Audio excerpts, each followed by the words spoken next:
The man woke up in a jolting cart, wearing unfamiliar clothes and in a body that wasn't his own. He remembers nothing but wet asphalt and the sound of a crash. Then he lifts his head and sees a castle on a bend in the river. And he realizes immediately, this fortress is already dead. He just doesn't know it yet. The smell hits him before he sees it. Manure, wet wool, acrid, greasy smoke. Daniel Hayes opens his eyes beneath a tattered leather canopy through which a gray light seeps. The planks beneath him shake. A wagon. A gray-haired woman sits nearby and asks him something. The words are foreign, but he gets the gist. She's asking if he's alive. Daniel sits up, and pain shoots through his body from the back of his head to his toes. A stranger's linen shirt, a stranger's pants. Boots that don't fit are rubbing raw at his ankles. He doesn't remember how he got here. And now the cart rolls out onto the crest of the hill, and that's when the strangest thing begins. His professional eye reacts before his conscious mind. The towers are positioned so that half the wall remains in a blind spot. The moat is shallow and crooked. The eastern wall will collapse at the first volley of fire because the foundation was laid without accounting for the groundwater. The gate is guarded by a single tower instead of two. The machicolations are decorative. From such a ledge, one could barely throw down a bucket of water. This is not a fortress. It is a tomb that does not yet know it is a tomb. And inside, it is neither fear nor confusion that rises.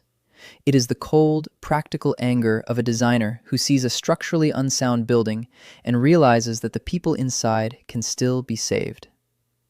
The cart creeps toward the northern gate along a broken-down road. Every pothole reverberates in his ribs. At the gate, two guards in chainmail. One is chewing. The other glances at Daniel with an empty stare. The woman calls herself Marna the Widow and says she picked up a stranger on the side of the road 2 miles to the north. He was lying unconscious. Strange clothes. Maybe a pilgrim. Maybe a hermit. The guard waves his hand lazily. The cart rolls under the archway, and Daniel sees the castle from the inside. A cramped, dirty courtyard. Moss and streaks of lime on the stone. The well is leaning. The wooden outbuildings are rotting before his eyes. Chickens wander among the puddles. Somewhere upstairs, a child is screaming. And then his gaze catches the inner side of the eastern wall. A crack. It creeps upward from the base, diagonally from joint to joint like a river on a map. He's seen cracks like this before. He knows what they mean. There's water under the foundation. The ground has settled unevenly. The wall is designed to bend, but the rubble masonry isn't designed to bend at all. One good blow from a battering ram in this spot, and the wall will collapse inward like a house of cards. This castle doesn't need a 6-month siege. 2 weeks and a single battering ram will be enough. Daniel slides off the cart. His legs won't hold him. He clings to the side and steadies himself. 3 days. He needs 3 days to figure out everything about this castle. And then he needs someone who will listen. They shove him into a small room next to the stables. Straw, a jug of water, a piece of gray bread. Daniel sits down and weighs the facts. He's not in a hospital. He's not in a coma. The pain is too real for him to be sleeping. The language is foreign but understandable. The castle is real. The people are real. The smell is real. So he's here. How and why don't matter now. Something else matters. This castle won't withstand a siege, and judging by how the guards hold their spears and how few people are in the courtyard, it's clear a siege is possible. People are afraid. They just don't talk about it. Daniel tears a strip from the hem of his robe. He picks up a piece of coal from the brazier, and he draws. The lines are crooked, but the castle stands before his eyes like an X-ray. Walls, towers, a moat, gates, a crack. He marks every weakness, every weak spot that can be reinforced, every spot where the enemy will strike first. 3 hours later, he falls asleep on the straw with the coal in his hand. In the morning, they come for him. An older man in a leather apron, his hands covered in stone dust, looks at him as if he were a vagrant who needs to be chased out the gate. His name is Oren, a master mason. He has served the castle for 30 years. He served the old baron. Now he serves his daughter. The lady wants to see the stranger. Daniel stands up. He brushes off the straw. He tucks the patterned rag into his belt, and he follows Oren across the courtyard, past the well, past the smithy breathing heat, past two women with baskets of laundry. He looks only at the walls. Oren catches his gaze and frowns. At the eastern wall, Daniel freezes. He cannot walk past it. He places his palm on the stone at the base, runs his fingers along the joint. The joint runs to the left. That's not right. In normal masonry, vertical joints alternate. Here, 3 joints in a row are shifted to one side. There's a void beneath them, more likely water. Daniel steps back 5 paces, surveys the entire wall, and speaks quietly. In 7 or 10 winters, this wall will collapse right here. See the joint? It runs to the left. There's water beneath it. Remove 3 stones and I'll show you. Oren looks as if someone has spat in his face. He's tended these walls for 30 years.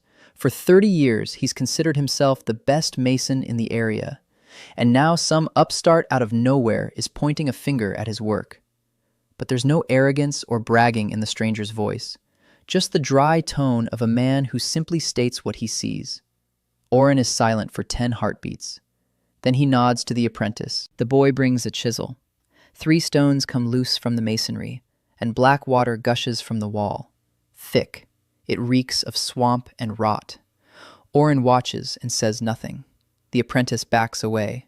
The 2 women with the laundry freeze. The water flows and flows. Oren turns to Daniel. His face is gray. He says only one thing. Let's go to the lady, right now. They climb the narrow staircase to the keep, a dark, cold corridor. Torches smolder.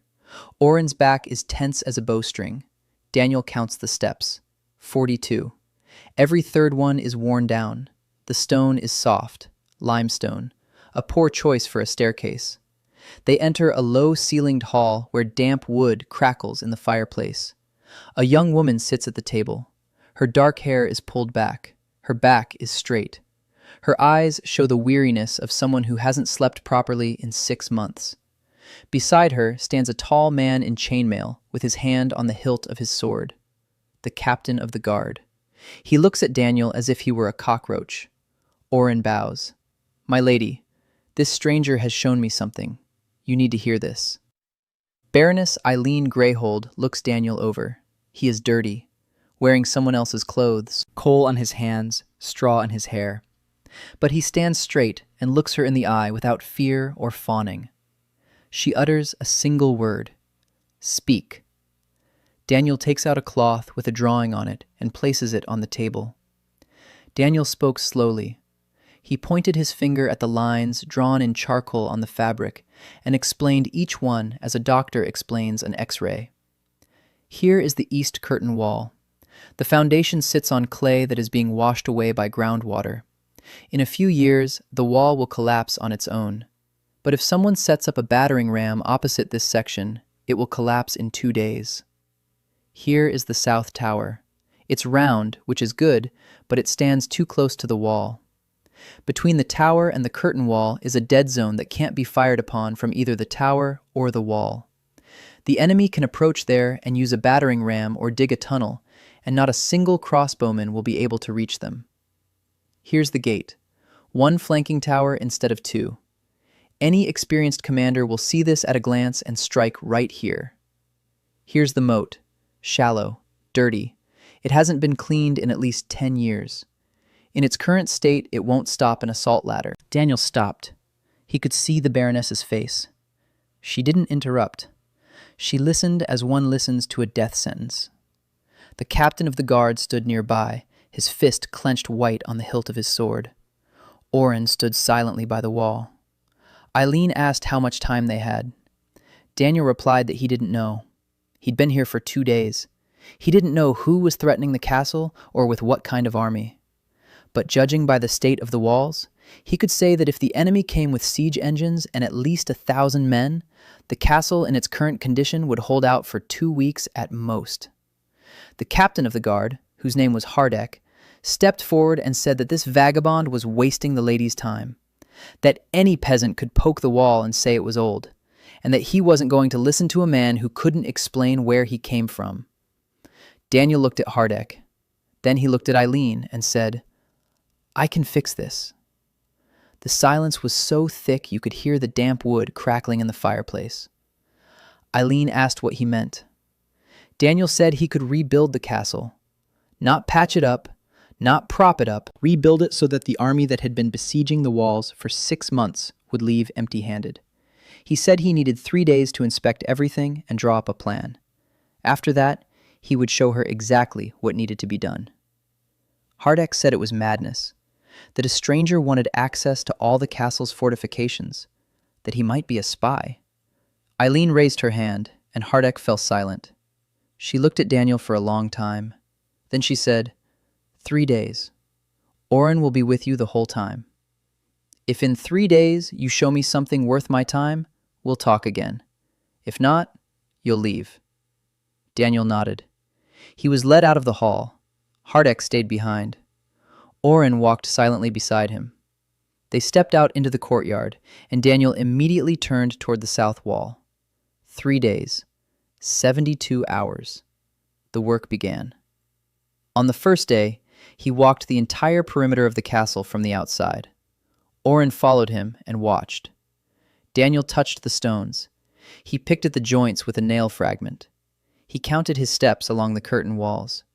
He crouched down and examined the bases of the walls from ground level. He climbed every tower and looked down, assessing the angles of fire.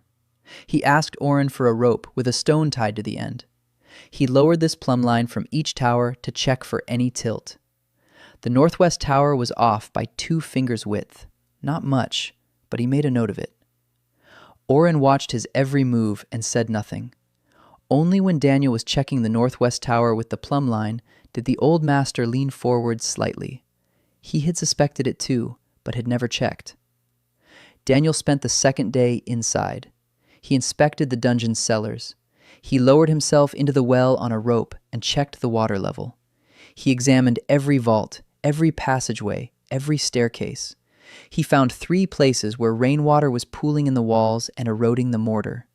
He found a cellar that had once been a cistern for collecting water, but had been filled with rubbish and forgotten. He found an old drainage channel that led from the castle to the river, but was blocked halfway through. Someone had built this castle with foresight, a long time ago, maybe 100 years ago. And then 3 generations of owners neglected maintenance and patched holes instead of fixing the system. By the end of the second day, Oren started asking questions. At first, cautiously, then directly. He asked how Daniel knew about slopes and drainage and groundwater. Daniel replied that he'd been studying it his whole life. Oren asked where. Daniel said far away, very far away, in a place he couldn't describe in a way that would sound true. Oren looked at him and said that the water in the wall was true, and the tower's tilt was true, and the clogged drain was true. The truth in the stone was enough for him. The rest didn't concern him. On the third day, Daniel was drawing. Oren brought him a piece of tanned leather and a better piece of charcoal. Daniel sat in the corner of the stable where he still set aside a spot and drew for 6 hours straight. He drew the castle as it was, every wall, every tower, every crack, every blind spot. Next to it, he drew the castle as it should be, and here his hand trembled, not from the cold, but from something else. He was drawing the bastions, pentagonal projections instead of round towers. Each bastion covers the flank of the neighboring one with fire, not a single meter of wall without cover. The curtain walls between the bastions were sloped at an angle, so the cannonballs would ricochet. A deep moat with sheer walls faced with stone. A ravelin in front of the gates. Flanking posterns. Daniel knew that no one in this world had ever seen anything like this. Here they built round towers and straight walls and rely on thickness. But he was going to show them geometry. When he finished, Oren stood over him and looked at the drawing. The old master was silent for a very long time. Then he sat down beside him and pointed his finger at one of the bastions, and asked why such a shape. Daniel explained. A round tower has a blind spot at its base. Archers at the top cannot shoot vertically downward. The bastion juts forward and to the sides. The archers on its flanks can fire across the entire wall between the two bastions. The enemy cannot approach the wall anywhere. Every stone is protected by crossfire. Oren listened, and his expression changed. For 30 years he had built round towers. For 30 years he had known about dead zones but considered them inevitable.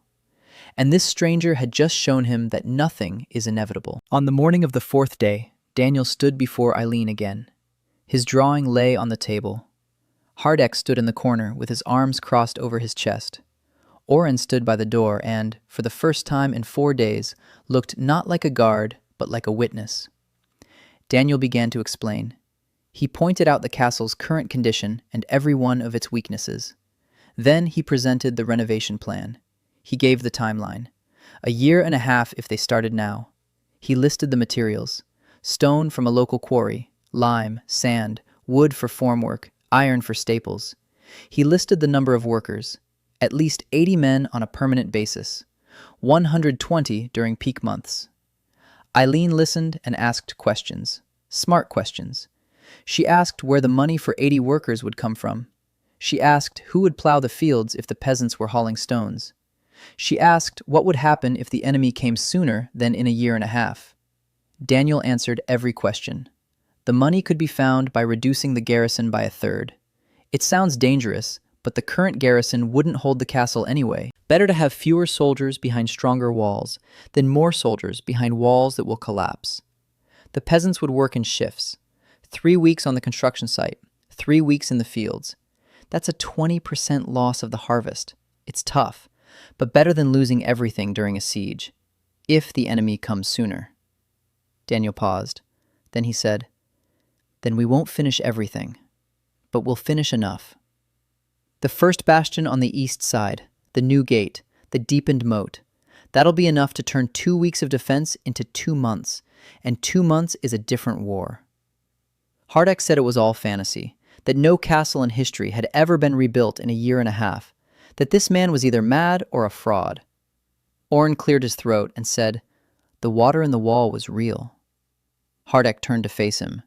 They looked at each other, and between them lay 30 years of service to the same castle and the same lord. Oren didn't look away. Eileen rose from the table. She walked over to the blueprint and studied it for a long time. Then she asked one last question. She asked Daniel why he wanted to do this. He's a stranger here. He doesn't care about Greyhold. He can leave. Daniel thought for a moment and answered honestly.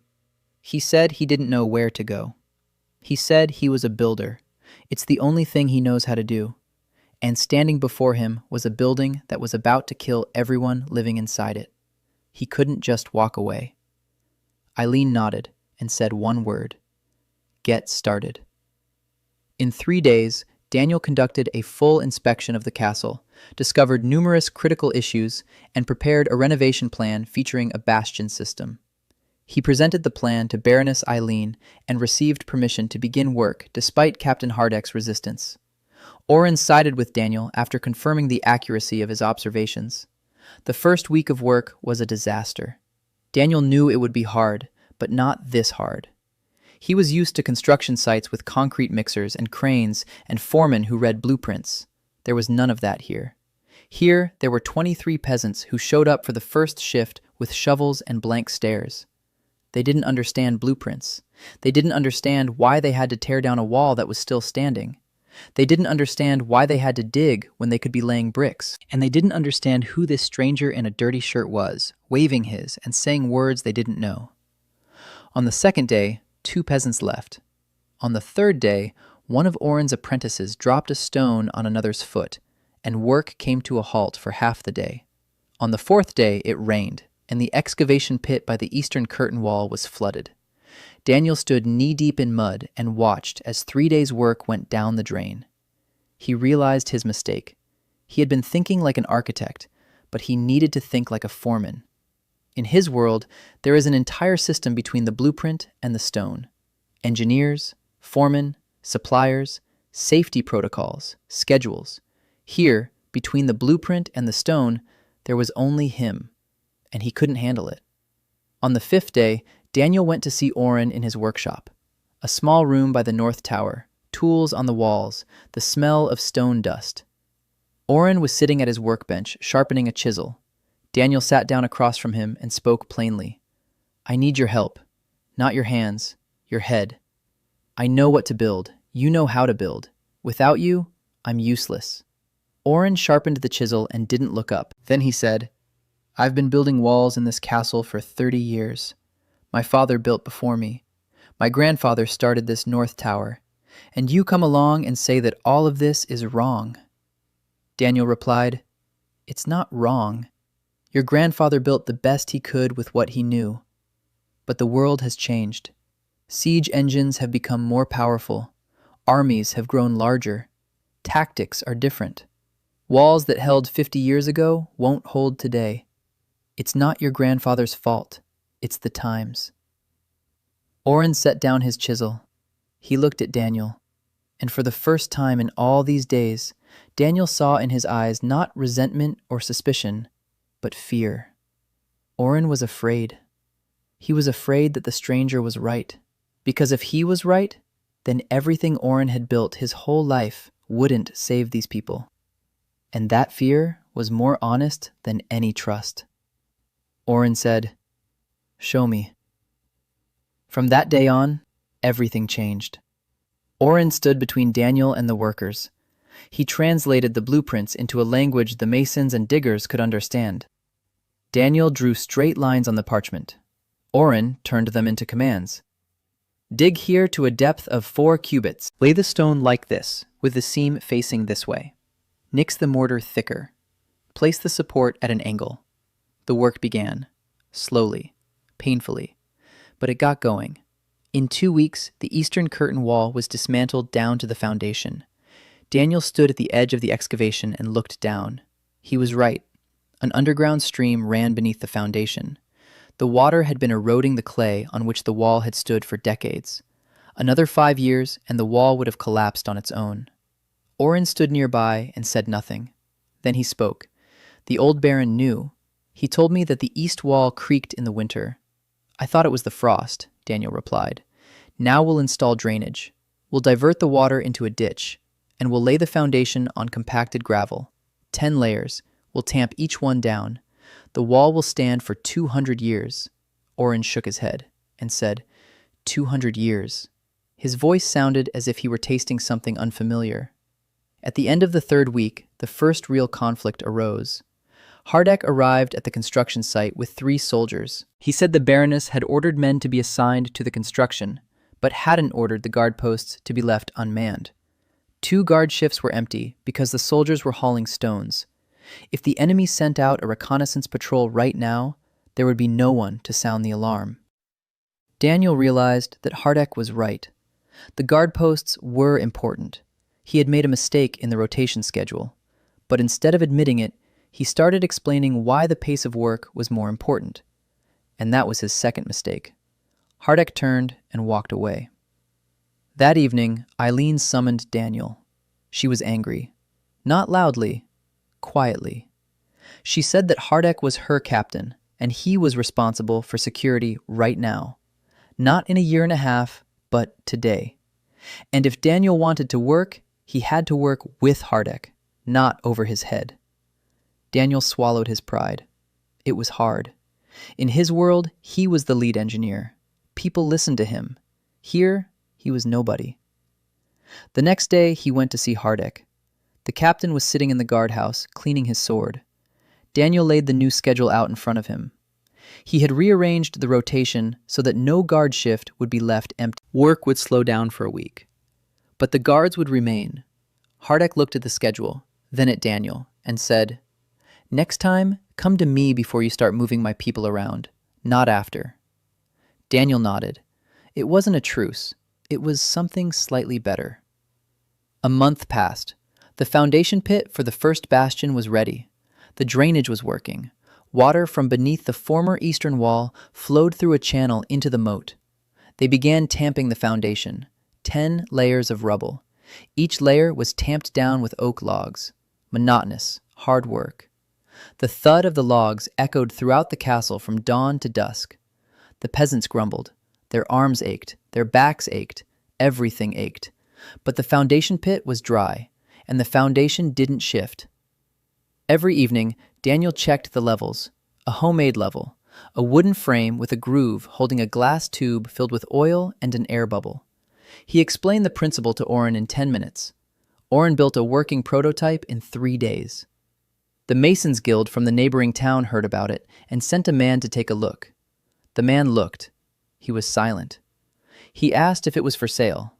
Oren said no. The man left in a huff. Oren smiled, for the first time in a month. At the beginning of the second month, a priest came to the castle, Father Bernhold, a short, stout man with intelligent eyes and an unexpectedly strong voice. The bishop had sent him. Rumors had reached the church that a stranger in Greyhold was drawing strange symbols and building a fortress based on them. The bishop wanted to know if this was heresy. Bernhold walked around the construction site. He looked at the blueprints. He looked at the foundation pit. He looked at the spirit level. And he asked for an explanation. Daniel decided to take a chance. He led Bernhold to the arch above the entrance to the keep's basement and asked, "Why do you think this arch stays up?" Bernhold said that the stones were held in place by God's will, which brings order to matter. Daniel shook his head, and he explained, "Every stone in the arch presses on its neighbors. The pressure travels in an arc from the keystone at the top to the supports at the bottom. The stones are compressed. Stone works very well under compression. That's why the arch stands. It's not God's will. It's a property of the material and the shape." Bernhold listened. His face remained unchanged. Then he said, "And who created stone with such a property?" Daniel opened his mouth and closed it. Bernhold smiled and said he would stay for a few days. He was curious. Daniel was confronted with the reality of managing a medieval construction site and realized that without Oren, he was useless. They formed a working alliance and began dismantling the eastern curtain wall. Daniel had made a mistake with the guards and was forced to establish a working relationship with Captain Hardek. Priest Bernhold had come to check the blueprints for heresy, but showed a genuine interest in the engineering principles. Bernhold stayed not for a few days, but for 3 weeks. Every morning he came to the construction site and sat on a rock with a wax tablet in his hands. He took notes on everything: how they tamped the foundation, how they mixed the mortar, how they checked the level, how they stretched the marking lines. At first, Daniel was nervous. A priest who records your every move is not exactly what a man who could be accused of heresy wants to see. But Bernhold wasn't writing a denunciation. He was writing an essay. At the end of the first week, he approached Daniel in the evening and showed him his notes. Neat, small handwriting, diagrams copied from the blueprints, detailed descriptions of each stage of the work, and notes in the margins. Questions. Dozens of questions. Why is the angle of the bastion exactly that? Why is the mortar mixed in those proportions? Why does the drain pipe run at an angle rather than horizontally? Bernhold said that for 20 years he had been copying texts he didn't understand. Vitruvius, Frontinus, fragments of old treatises on construction. He copied the letters without knowing what lay behind them. And now he sees it with his own eyes, living engineering, and he wants to understand. Daniel looked at his notes and saw something important in them. Not for himself, for the future. If he were killed tomorrow, everything he knew would die with him. But if Bernhold wrote down enough, if the notes were detailed enough, then the knowledge would remain. Daniel said, "Come every evening after dinner. I'll dictate." Bernhold came, every evening. Daniel sat on straw in his little room and spoke. Bernhold wrote. They started with the basics, the properties of materials. Stone works under compression. Wood works under bending. Iron works under tension. Soil varies, and the type of soil determines what kind of foundation is needed. Water is the enemy of any wall because it freezes and expands, tearing the joints from the inside. Drainage is more important than wall thickness. Bernhold listened and asked questions that sometimes left Daniel speechless. Not stupid questions, sharp ones. Why doesn't compression destroy the stone if the force is pressing from all sides? Why does an arch hold up while a straight lintel made of the same stone does not? Why does water destroy mortar made from ordinary lime, but not mortar made from volcanic lime. Daniel explained, and sometimes caught himself realizing that by explaining, he understood it better himself. Bernhold was his first student, a true one. Meanwhile, construction was moving forward. The foundation of the first bastion was tamped down. They began the masonry work. The first rows of stone rose slowly because Daniel insisted on a precision that was unfamiliar to the local masons. Each stone was fitted to its place. Every joint was checked. The mortar was mixed strictly according to the proportions. Orrin grumbled that at this rate they'd be building until the second coming. But he saw the result. The masonry was even. The wall rose vertically without any deviation. The joints were thin and tight. It was a different kind of work. In the middle of the second month, an event occurred that changed attitudes toward Daniel throughout the castle. He repaired the well. The well in the courtyard had tilted because the wooden frame inside had rotted and the ground had shifted. The water had become murky and bitter. People were hauling water from the river, which was far away and difficult. Daniel inspected the well and told Orrin what needed to be done. Remove the wooden frame. Line the well with stone from the inside. Seal the joints with waterproof mortar. Dig a channel from the well to the old cistern in the dungeon's basement and bring clean water straight into the courtyard. The work took 6 days. For 6 days, people carried water from the river and grumbled. On the 7th day, clear, transparent water flowed from the stone trough in the courtyard. Cold, tasteless. The first servant girl who filled a bucket stood and stared at the water as if she were witnessing a miracle. She called her friend. Her friend called her husband. By evening, the whole courtyard knew. By the next morning, the entire village below knew. The stranger had fixed the well. The stranger had given them water. It wasn't the construction of a wall. It wasn't a weapon. It was water. Simple, clean water that hadn't been there for years. And that changed everything. The peasants stopped grumbling at the construction site. Not all of them, but many. Because the man who gave them water might not be an enemy. Maybe it's worth listening to what he says about the walls. Eileen came to the well herself. She stood and looked at the water, and her expression was strange. Then she looked at Daniel and said, "My father lived with this well for 20 years and never once fixed it." Daniel shrugged and replied that a well is just a hole in the ground. You just need to know how to line it properly. Eileen smiled slightly, for the first time ever. But right at that moment, just when it seemed like everything was falling into place, Orrin brought his daughter to Daniel. He brought her in the evening, without warning, a 19-year-old girl with red hair, chipped nails, and stone dust on her cheeks. She stared at the floor and said nothing. Orrin said her name was Wren, that she was his shame and his pride, that he'd taught her the stonemason's trade in secret because the guild doesn't accept women, that she cut stone better than half of his apprentices, and that if Master Hayes is building a new world, then maybe there's a place in that new world for a girl with a stonemason's hands. Daniel looked at Wren. She looked up. There was no pleading in her eyes. There was stubbornness, the pure, unyielding stubbornness of someone who's used to proving their right to exist every single day. Daniel asked, "Can you read blueprints?" Wren shook her head. Daniel said, "Learn, tomorrow morning at the construction site." Wren looked at her father. Orrin nodded. She turned and walked away quickly. Orrin stayed behind. He wanted to say something. Then he changed his mind. Then he said it anyway. "Take care of her. She's all I have." And he left. Daniel sat in silence, thinking about what was happening. He was building a wall. But a wall isn't just stones. A wall is people. Orrin had entrusted his daughter to him. Bernhold had entrusted his mind to him. Eileen had entrusted the castle to him. Hardek hasn't entrusted anything yet, but at least he stopped getting in the way. Daniel looked at the blueprint on the wall. The first bastion. 5 sides, 5 corners. Every corner is calculated. Every stone is in its place. But the bastion isn't built yet. Outside the walls, somewhere in the darkness to the east, lived a man who would sooner or later come here with an army. And he didn't care how many people had trusted a stranger with a piece of coal in his hands. Chapter summary. Bernhold began to record Daniel's knowledge in the form of a treatise, transforming from an examiner into his first true apprentice.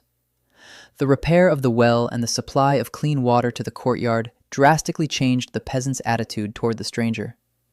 Oren brought his daughter Ren and asked Daniel to take her on as an apprentice. The laying of the first bastion began. Ren turned out to be better than Daniel had expected. She couldn't read blueprints, but she could see the stone. On her very first day at the construction site, she picked up a piece of limestone, turned it over in her hands, and said it would crack along that line if struck. Daniel checked. She was right. Ren knew stone the way a musician knows sound, not with her head, with her hands. In a week, she had learned the basic layout. In 2 weeks, she was reading blueprints slowly but correctly. In 3 weeks, Daniel caught her at night in the stable by candlelight. She was redrawing the bastion's plan from memory. The lines were crooked, but the proportions were correct. He said nothing. In the morning, he gave her a second charcoal stick and a better piece of leather. Meanwhile, construction was picking up speed. The first bastion was rising, stone by stone, row by row. The peasants, who 3 months ago had looked upon the pentagonal layout as witchcraft, were now working silently and diligently. They watched the wall go up. They saw that it was even and strong. They didn't understand why it had to be that shape, but they trusted Oren. And Oren trusted Daniel. That was enough. By the end of the 3rd month, the first bastion had reached half its planned height, 4 cubits out of 8. Daniel walked along the masonry every morning and every evening. He checked the levels. He checked the joints. He tapped the stones with the handle of his hammer and listened to the sound. A dull sound meant it was good. The stone sat firmly in the mortar. A ringing sound means it's hollow. The mortar hasn't filled the joint. Redo it. Ren followed him and memorized everything. She began tapping the stones herself and listening. By the end of the first week, she could hear the difference just as well as Daniel. Oren watched this and shook his head. Not out of displeasure, out of surprise. His daughter, whom he had taught for 17 years, was learning from a stranger faster than she had from him. It was both hurtful and wonderful at the same time. In the middle of the 4th month, what Daniel had feared from day 1 happened. A messenger arrived. A young man on a worn-out horse burst through the gates and demanded an audience with the Baroness. The news was bad. Margrave Corvin had taken the fortress of Dunholm in the southeast. It was the 3rd domain he had absorbed in the last 2 years. Only one barony remained between Corvin and Greyhold, Baron Tress, an old man with gout and a garrison of 100 men. Everyone knew Tress wouldn't hold out. It wasn't a question of if, but when. Eileen convened a council. Hardek, Oren, Daniel, Bernhold, her old steward, Helen. They sat in the keep's hall, and the silence weighed heavily on their ears. Hardek said they should send a messenger to the king and ask for help. Helen said the king would send nothing. Greyhold pays 200 gold coins in taxes a year. To the king, that's a drop in the bucket. Bernhold said they could appeal to the bishop. The church has influence. Helen shook his head. The bishop and Corvin are bound by trade agreements. The church won't intervene. Eileen turned to Daniel. He was silent. She asked, "How much time?" Daniel said, "If Corvin takes Tress by summer, and he will, then by fall he'll be ready to march on us. Maybe later. No one will go to war in winter. So spring. Next spring." A year. We have a year. Maybe a little more. Hardek slammed his fist on the table and said a year was hopeless. That in a year, we couldn't prepare the fortress for a siege by the Margrave's army. Corvin has 3,000 infantry, 600 cavalry, siege engines, engineers, the experience of 3 successful sieges. Daniel looked at Hardek and said, "You can't prepare an ordinary fortress in a year. We're building an extraordinary one." Hardek snorted, but he said nothing. Eileen made a decision. Speed up the work. Extend the second rotation of peasants from 3 weeks to 4. Send messengers to neighboring villages and hire additional workers. Take the money from the reserve fund her father had saved for a rainy day. The rainy day had come. Daniel returned to the construction site with renewed energy and a new fear. 1 year, 12 months. He needed to finish the first bastion, start and finish the second, start the third, rebuild the gate, deepen the moat, build the counterscarp, Install a drainage system, prepare supplies, train the men. 1 year. He didn't sleep that night. He sat by candlelight and went over the plan. He cut deadlines. He removed whatever could be removed without a critical loss of defensive capability. The ravelin in front of the gate could be postponed. The second moat could be postponed. Stone facing for the counterscarp could be made of wood. Every element he cut out hurt like an amputated finger, but there was no time. By morning, he had a new plan, a tough one. No margin for error, no room for mistakes. 3 bastions, new gates, a deepened moat with an earthen counterscarp, a minimum 3-month supply of provisions, and one thing that could change everything. Pozzolan mortar. Daniel knew that somewhere in this world there was volcanic rock, pumice, tuff, ash. If mixed with lime, it produces a mortar that hardens in water and gains strength 3 times faster than usual. The Romans knew this 2,000 years ago. Their concrete still stands today.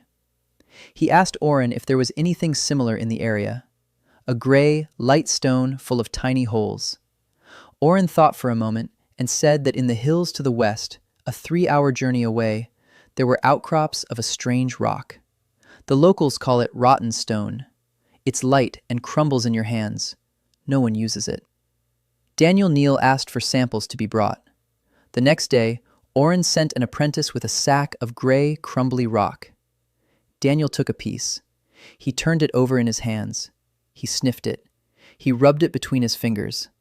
Light, porous, gray-yellow, volcanic tuff. He laughed. For the first time in 4 months, Oren looked at him as if he were mad. Daniel said, "I need 10 cartloads of this stone. No, 20. No, as much as you can bring."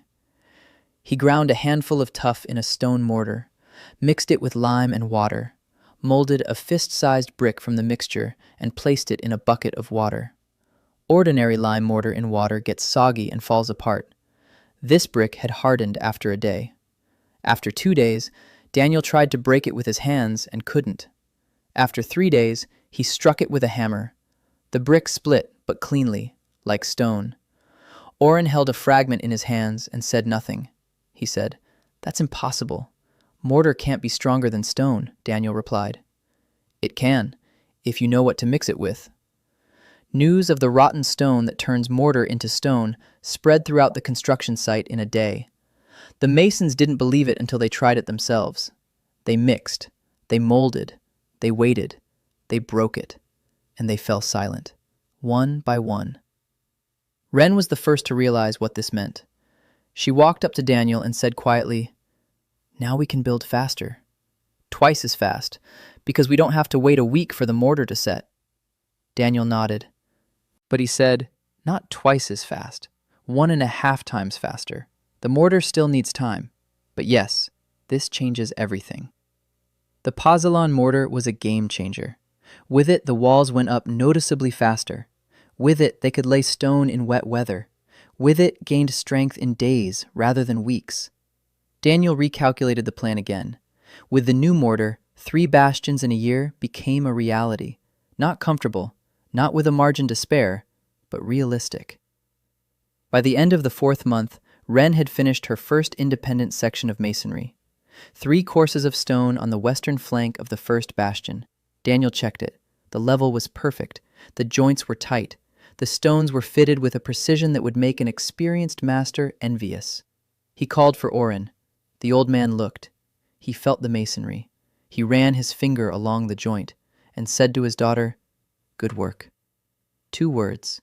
Ren turned away so quickly that Daniel barely noticed her wiping her eyes with the back of her hand. That evening, Daniel sat in his little room and looked at the drawing. 1 bastion was half finished. There was a year left before Corvin's army arrived. Maybe a little more, maybe a little less. He took out the rag with the first sketch he'd made on the first night. Rough lines, crooked proportions, but the idea was the same. A fortress for these people. Not an abstract fortress from a textbook. A fortress for Oren, who fears for his daughter. For Ren, who wants to prove she's a master. For Bernhold, who wants to understand how the world works. For Eileen, who lies awake at night. For Hardek, who hates him but protects him every day.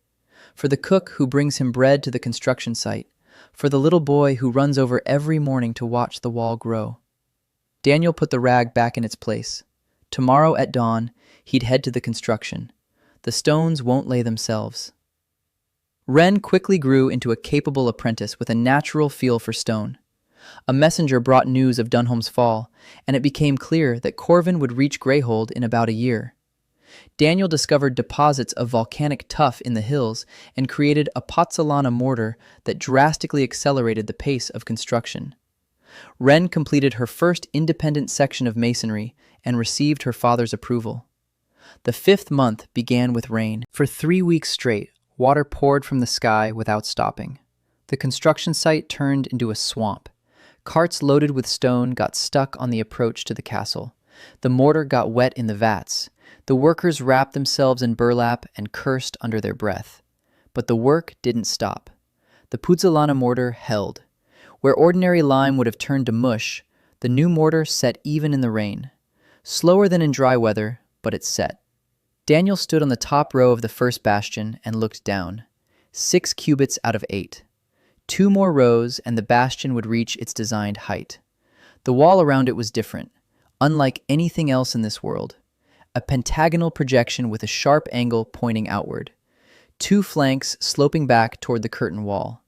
The platform at the top was wide, enough space for 10 crossbowmen on each side.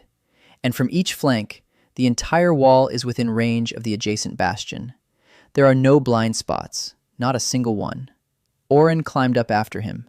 He stood next to Daniel and stared for a long time at the line of the curtain wall stretching off to the left. Then he said, "I've been building round towers my whole life. They're beautiful. This thing is ugly, but it's right." Daniel nodded. "Beauty will come later. Geometry is what matters now." They went down. Ren was waiting for them at the foot of the bastion.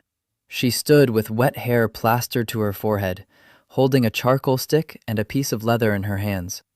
She said she'd found a problem at the northern joint. The mortar in 3 of the top row's joints hadn't filled the gap. She pointed out exactly where on the drawing. Daniel looked. She was right.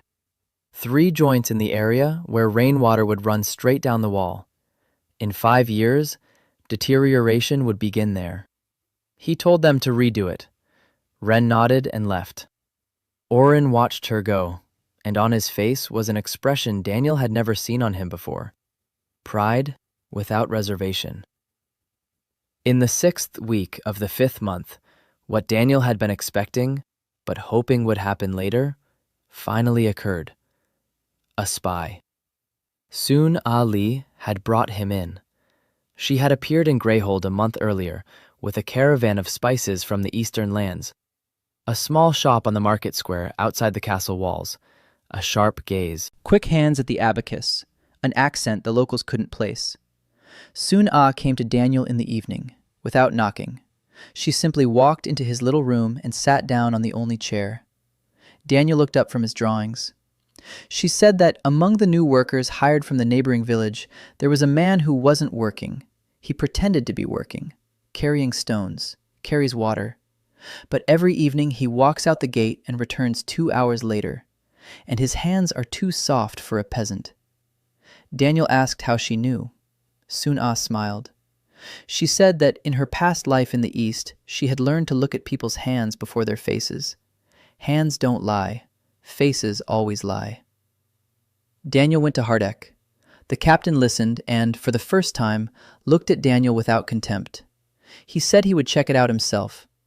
The following evening, 2 soldiers followed the suspicious worker. He went over the hill to the north and met with a horseman. They talked. The worker handed something over, a scroll. The soldiers took them both. The scroll turned out to be a drawing, rough but recognizable, a plan of the construction site, the bastion's layout, the number of workers, the depth of the moat. The signature on the scroll was encrypted, but Hardek recognized the seal on the horseman's ring. Margrave Corvin. His men are already here, already watching, already counting. Eileen convened a council. The spy was interrogated. He turned out to be a former soldier from Dunhelm. Corvin had hired him for 10 silver coins a month. The task was simple: watch and draw. Eileen asked what to do with him. Hardek suggested hanging him. Daniel said no. He suggested something else. Let the spy stay. Let him draw. But let him draw what Daniel shows him, not the real plan, a fake one, with different angles, with a different depth of the moat, with the exit gates in the wrong places. Hardek refused at first. Then he thought about it. Then he looked at Daniel in a new light and said, "Clever." Eileen agreed. They showed the spy mercy. They didn't execute him. They let him go. But before that, Daniel spent 3 days taking him around the construction site and showing him exactly what he wanted to show. False blueprints, false directions, a false weakness on the north side that didn't actually exist. The spy left. He took Corbin a map that lied in every line. Suna watched the operation, and when the spy disappeared behind the hill, she approached Daniel. She said, "You're more dangerous than you look." Daniel replied that he was just a builder. Suna shook her head and said that builders don't make up false maps. That's a different skill. Then she paused and said she wanted to propose a deal. She has trade connections all along the western route. She can arrange for supplies to be delivered faster and cheaper than Helen's people. Lime, iron, wood, ropes, tools. In exchange, she wanted trading privileges in Greyhold once everything was over. Daniel said it wasn't his decision. She replied that she knew, but Eileen would listen to his recommendation. Daniel thought it over. Supply was a weak point. Helen was a good manager, but old and slow.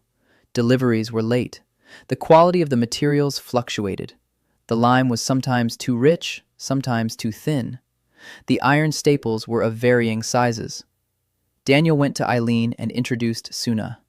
They talked for 2 hours. Daniel wasn't present during the meeting.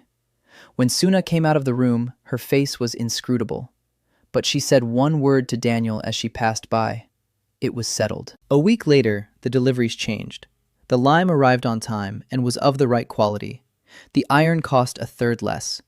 Tools that hadn't been there before appeared. Chisels made of good steel, ropes soaked in oil, wheelbarrows with wooden wheels. Sun-Ah knew her business. Construction picked up speed. The first bastion was finished by the end of the 5th month. Daniel stood at its summit and looked east. Somewhere out there beyond the hills, Corvin was reading a false map and thinking he knew Greyhold's weak spot. He was wrong. And Daniel was going to make sure he stayed wrong until the very end. Down below, Ren was leading a crew of 6. She was marking out the outlines of the second bastion. Her voice was confident and steady. The workers listened. A month ago, they wouldn't have listened to a girl.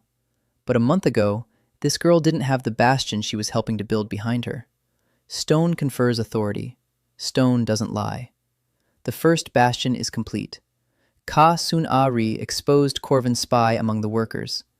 Daniel arranged for false blueprints to be passed to the Margrave through this spy. Sun-A struck a deal with Eileen and took over construction supplies, drastically improving the quality and speed of deliveries. Ren began independently leading the crew in marking out the second bastion. The 6th month. Summer was past its midpoint, and the heat descended upon Greyhold like a besieging army. The stone grew so hot that the workers burned their hands. The mortar dried too quickly, and Daniel ordered the masonry to be watered every 2 hours. Water from the renovated well flowed steadily, but there wasn't enough for everything. The construction site, the people, the livestock, the gardens. Daniel redrew the water supply plan at night. The old cistern in the keep's basement held enough water for 400 people during a siege. Not enough. Not nearly enough. He found a solution on the 3rd night. Beneath the inner courtyard, at a depth of 6 cubits, lay a layer of dense clay. If they dug a second cistern next to the first and connected them with an overflow channel, the volume would double. And if they collected rainwater from all the roofs through gutters and directed it into the cisterns, they could fill them in 2 rainy seasons. He showed the plan to Oren. The old man scratched his chin and said that digging in the courtyard would be difficult. There was rock at a depth of 2 cubits. Daniel replied that this was precisely why the cistern walls would stand without facing. The rock itself would serve as the wall. All that was needed was to remove the rubble between the layers and coat the bottom with pozzolanic mortar. Oren thought it over. Then he nodded. Work on the cistern took 3 weeks and proceeded in parallel with the construction of the second bastion. Daniel divided the crews. Oren was in charge of the bastion. Ren was responsible for the cistern. This was the first serious assignment Daniel had entrusted entirely to her. He saw her turn pale when he told her. But she didn't refuse. She took the blueprint and left. A week later, Daniel went down into the excavation and inspected the work. The walls were smooth. The bottom was compacted. The mortar had been applied neatly in 3 layers, just as he had taught. He looked at Ren. She was standing in the corner of the pit, covered in dirt up to her eyebrows, waiting. He said, "Good." Ren exhaled.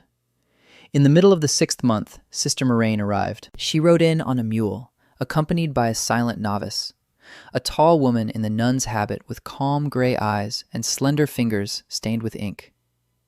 Bernhold had written to his monastery that he needed an assistant for record-keeping. The monastery sent Moraine. Not because they valued her, because they wanted to get rid of her. She asked too many questions. She argued with the abbess about translations of Aristotle. She corrected errors in texts considered sacred. She was sent to Greyhold as a punishment. Murray didn't look punished. She entered Daniel's small room, where drawings hung on the walls and stacks of inscribed parchments lay on the floor, and paused in the doorway. Her eyes moved from drawing to drawing, from entry to entry. She was silent for a minute, then she spoke. Bernhold hadn't lied. Daniel asked what exactly Bernhold had written. Murray replied.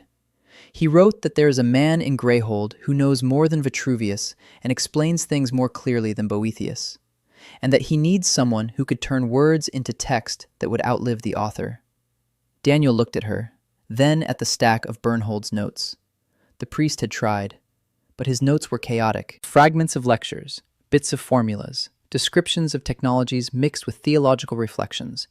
An editor was needed, someone to organize it all, someone who would take this chaos and turn it into a treatise that could be read and studied. He gave Mireille Bernhold's notes, all of them. She took the stack and said she'd read it by morning. Daniel didn't believe her. The stack was as thick as a palm. In the morning, Mireille came back with annotations. She had read it all. She found 14 errors in Bernhold's notes. 3 were Bernhold's mistakes. 11 were Daniel's. He had adapted the terminology incorrectly. He had used words that, in the local language, didn't mean what he thought they did. He had mixed up units of measurement. Mireille laid out the errors on the table like a surgeon lays out instruments, methodically, without reproach, just facts. Daniel looked at her and, for the first time in 6 months, felt that there was someone nearby who was working with her mind on the same level as him. Not with her hands, not with her muscles, with her mind. He said, "I need your help." Mireille replied, "That's why I was sent here, though they don't know that." She smiled, dry and brief, but she smiled. Work on the treatise began in earnest. Every evening after dinner, Daniel dictated. Mireille wrote it down and edited on the fly. She rephrased his sentences so they sounded cleaner and more precise. She demanded explanations when he skipped steps. She argued when she thought he was wrong, and twice she was right. The first argument was about arches. Out of habit, Daniel described a pointed arch as stronger than a semicircular one. Mireille stopped him and asked, "Stronger in what sense? Under what type of load? In what span?" Daniel fell silent.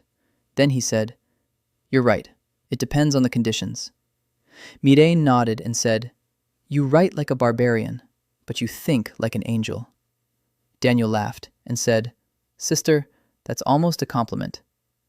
Mireille replied, "It's a full compliment, Master Hayes."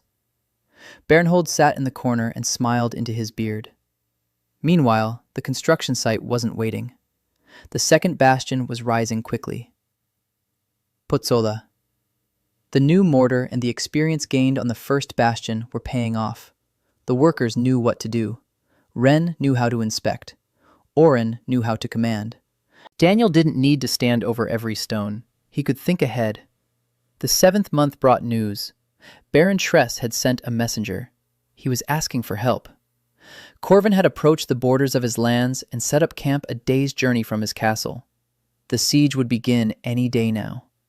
Tress asked for soldiers. He asked for money. He asked for anything at all. Eileen convened a council. Hardek said that helping Tress meant weakening Greyhold. Every soldier sent there would not return. Corvin would crush Tress and take the soldiers prisoner, or kill them. Helen agreed. Bernhold was silent. Marine was silent. Daniel was silent too, but for a different reason. He was calculating. If Tress fell quickly, Corvin would get his supplies, his men, his position, and would be just a day's march from Greyhold. If Tress held out for at least 2 months, Corvin would lose time, men, supplies. 2 months meant 2 more bastions. Daniel said, "We can't send soldiers, but we can send knowledge." Eileen looked at him. He explained, "Let Tress's messenger take the blueprints with him. Not the complete ones, not the bastion plans. Simple things. How to deepen a moat in a week. How to reinforce a gate with a log frame. How to position crossbowmen to cover the dead zones. How to make machicolations functional rather than decorative. 10 pages that an average mason could understand in an evening. It won't save Tress, but it will give him an extra month, and an extra month will give Greyhold an extra month." Eileen thought for a long time. Then she said, "Write it down." Daniel wrote all night. Moraine helped. By morning, 10 sheets of parchment were ready. Clear diagrams, brief explanations. Everything that could be done with ordinary materials in 2 weeks. The messenger left at dawn. Daniel stood at the gate and watched him disappear over the hill. Eileen stood beside him. She said quietly, "Do you think this will help?" Daniel answered honestly, "A little, maybe." Eileen nodded and said, "A little is better than nothing." Daniel designed a second water cistern and put Wren in charge of the construction. Sister Moraine arrived from the monastery and began organizing the engineering notes into a comprehensive treatise. Corvin approached the borders of Baron Tress's estates. Daniel sent Tress a set of simple engineering solutions to buy time for Greyhold. Tress held out for 6 weeks. Not 2 months as Daniel had hoped, but not 10 days as Hardek had expected. A messenger brought the news at the end of the 8th month. Tress's castle had fallen. The old baron had perished on the ramparts. His men were scattered. Corvin had taken the fortress and begun restoring it for his own needs. There was nothing left between the Margrave and Greyhold. No buffer, no ally. Only hills and a road. Eileen took the news in silence. She sat at the table, her hands resting motionless on the tabletop. Daniel stood by the wall and waited. She raised her head and asked, "How long?" Daniel understood the question.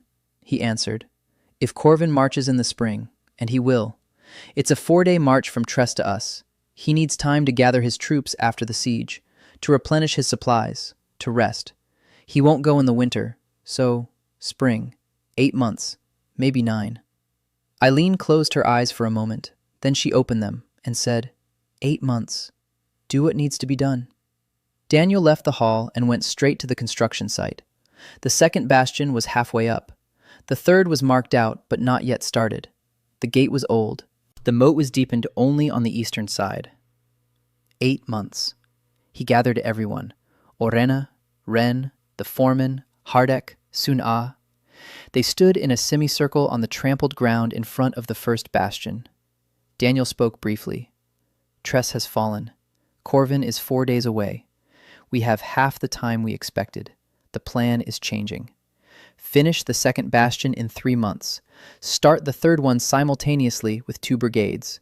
Rebuild the gate, the drawbridge, deepen the moat along the entire perimeter. At least an earthen counterscarp with a palisade. Stock the warehouses. A 3-month supply of water for the siege. A 3-month supply of food.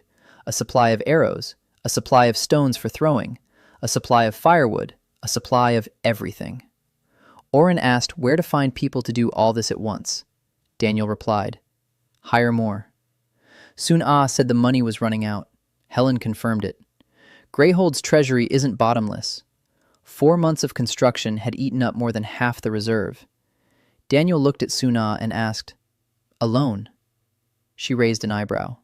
He explained, "If Greyhold holds out, it will become the strongest fortress on the eastern border. Every trade caravan heading to the salt mines will pass through us. Trade duties will pay off any debts in 3 years. Sun Ah needs partners who will provide money now in exchange for trade rights later. Sun Ah was silent for exactly 5 heartbeats. Then she said, "I need 3 days." And she left. 3 days later, she returned with a contract. 4 merchant houses from the western route invested silver in Greyhold, not out of kindness, out of calculation. They saw that the castle was being rebuilt. They heard about the spy and the false map. They did the math and concluded that Greyhold was worth the bet.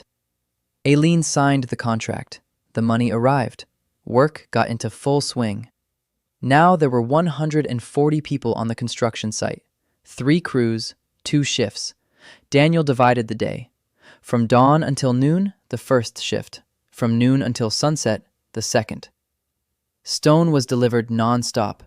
Carts with tuff for the Pozzolana mortar arrived every other day. The smithy worked without a break.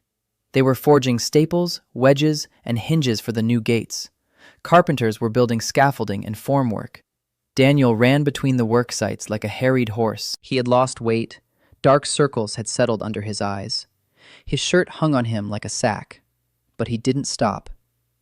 Wren took charge of quality control on the second bastion.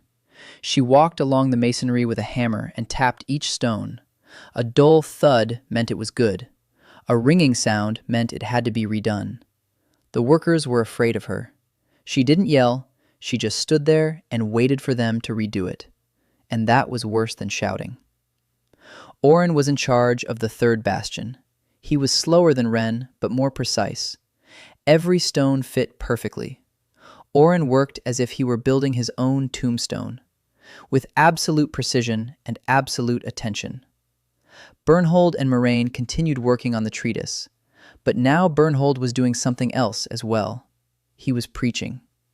Every Sunday in the chapel, he spoke about how labor is prayer, that the hands laying stones to protect one's neighbor are doing God's work, that a wall that saves lives is no less holy than the wall of a temple. The peasants listened. Bernhold knew how to speak. His voice filled the chapel like warm water fills a bathtub. And after his sermons, people went to the construction site with different expressions on their faces. The 9th month. The second bastion is finished. The third is 1/3 of the way up. Daniel began work on the gate. The old wooden gates were removed. The opening was widened. Daniel designed a new system. 2 layers of oak planks fastened with iron strips. The space between the layers was filled with rammed clay. The clay absorbs the impact of the battering ram. The wood holds its shape. The iron prevents it from splitting. In front of the gate is a chain bridge. Not a drawbridge, a chain bridge. The difference is that a chain bridge can be lowered into the moat in 10 seconds simply by cutting 1 chain, and it can be raised back up with a winch. And there's more. Under the bridge, Daniel has hidden a secret, a pit, 4 cubits deep, covered with a plank floor that can support the weight of 10 men, but breaks under the weight of a battering ram. If the enemy breaks through the bridge and drags the battering ram toward the gate, it will fall into the pit. The battering ram will get stuck. The men will fall, and the crossbowmen on the walls above the gate will get 10 seconds of unimpeded fire at a stationary target. Hardik looked at this contraption, and for the first time in 9 months, Daniel saw something resembling respect on his face. Not sympathy, respect. Hardik said, "You think like a soldier." Daniel replied, "I think like a man who doesn't want soldiers to die." Hardik was silent. Then he said, "It's the same thing." At the end of the 9th month, Briga arrived, the daughter of the village headman from the village at the foot of the castle. A 17-year-old girl with freckles and legs that never knew fatigue. She didn't come on her own. Daniel found her. He was walking through the village to inspect the southern slope of the hill when he saw a girl crouching by a fence, drawing with charcoal on a flat stone. He stopped. She was drawing the castle, from memory, from above, like a blueprint. And the blueprint was correct. The lines were crooked, but the proportions were right. The bastions were in their places. The moat where the moat should be. The gate where the gate should be. Daniel sat down next to her. He asked her name. She jumped up and tried to wipe the drawing off with her sleeve. He told her not to wipe it off. She froze. He asked, "Were you at the construction site?" She shook her head. Then she nodded. Then she admitted that she'd run over to look every day from the hillside. You can see everything from there. Daniel looked at the drawing again. A girl who had never once held a drafting tool in her hands had drawn a plan of the fortress from memory with enough precision to use it for navigation. That's not talent. That's a gift. The next day he went to see her father. The village elder was a big man with a red face and a suspicious look. Daniel said, "Your daughter will be my draftsman. Her pay will be the same as an apprentice's." At first, the village headman thought it was a joke. Then he thought it was an insult. Then he heard about the pay and paused to think. An apprentice earned 3 silver coins a month. For a peasant family, that was a lot. The village headman agreed, grumbling, but he agreed. The crew arrived at the construction site the next morning, wearing a new leather apron with pockets for charcoal sticks. Daniel gave her her first assignment, to redraw the plan of the second bastion from the working drawing onto a clean piece of leather. To scale. She didn't know what scale was. He explained it in 5 minutes. She understood in 3. By evening, the copy was ready, cleaner and neater than that of half the master craftsmen Daniel had known in his past life. Wren looked at the copy and said, "She has a light hand." Daniel nodded, and thought that in 2 years, this girl would be drawing better than him. Tress fell after a 6-week siege. Daniel sped up the work, and soon secured outside funding from merchant houses. The second bastion was completed. Construction began on a new gate with a drawbridge and a hidden trap pit. Brigg, the village headman's daughter, came to work as a draftsman, demonstrating a natural talent for spatial thinking. The 10th month, autumn. The leaves on the trees around Greyhold had turned yellow and red. Morning fog rose from the river and enveloped the castle walls like milky water. The third bastion was taking shape, slower than they'd hoped. The autumn rains returned and the ground became soggy. The stone-laden carts got stuck again, but the work continued. People got used to it. People learned. Daniel stood over the mason's shoulders less and less often, and more often stood on the wall and looked at the big picture. 3 bastions, 2 finished, 1 growing. The curtain walls between them have been reinforced. The moat has been deepened along 3/4 of the perimeter. The new gate is in place. The drawbridge is operational. The counterscarp is earthen, but sturdy, with a palisade and a moat in front of it. This is no longer the castle he arrived at 10 months ago. It is not yet the fortress he envisioned, but it is already something that would make a clever enemy think twice. In the middle of the 10th month, Lady Cordelia Wayne arrived, Aileen's cousin, a widow from a neighboring estate. She arrived in a covered carriage with 2 trunks of clothes and 1 servant. A tall woman of 29 with cold blue eyes and a bearing that suggested she was used to entering a room and silencing everyone. Cordelia had come to help. That's what she told Aileen. In reality, she had come to investigate. Rumors had reached her. A strange outsider was rebuilding Greyhold. Her cousin was listening to a rootless advisor. Her cousin was spending the treasury on unprecedented fortifications. Her cousin might even be sleeping with that advisor. Cordelia wanted to see it with her own eyes. Daniel's first encounter with Cordelia took place at the construction site. He was standing knee-deep in mud at the base of the 3rd bastion, arguing with Oren about the thickness of the flank wall. Cordelia approached in a dress that cost more than his entire annual budget for tools. She looked down at Daniel. He looked up at her. She said, "You're Master Hayes." He replied, "Yes." She said, "I was expecting someone more impressive." He replied, "So was I. Every day." Cordelia blinked. Then she tilted her head slightly. Daniel climbed out of the mud and told Oren they'd finish the argument later. Oren grumbled that there was no argument because he was right. Daniel led Cordelia around the construction site. He didn't try to impress her. He didn't try to explain the purpose of every stone. He just pointed things out. Here's the bastion. Here's the moat. Here's the gate. Here's the cistern. Here's the storeroom. Cordelia watched and said nothing. Then she asked a question Daniel hadn't expected. She asked how many people lived here. Not soldiers, people. Women, children, old people. How many mouths to feed if the castle closes its gates? Daniel stopped. He knew the number. 412, including the village. Without the village, 230 in the castle itself. Cordelia nodded, and she asked, where would they live during the siege? Daniel stopped again. He thought about the walls, about the bastions, about the gates, about the moat. He thought about defense.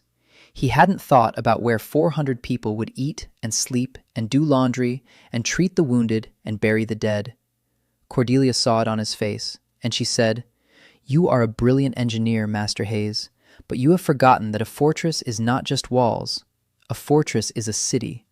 A small city that must live within those walls for weeks or months. And a city needs a governor." Daniel was silent. She was right.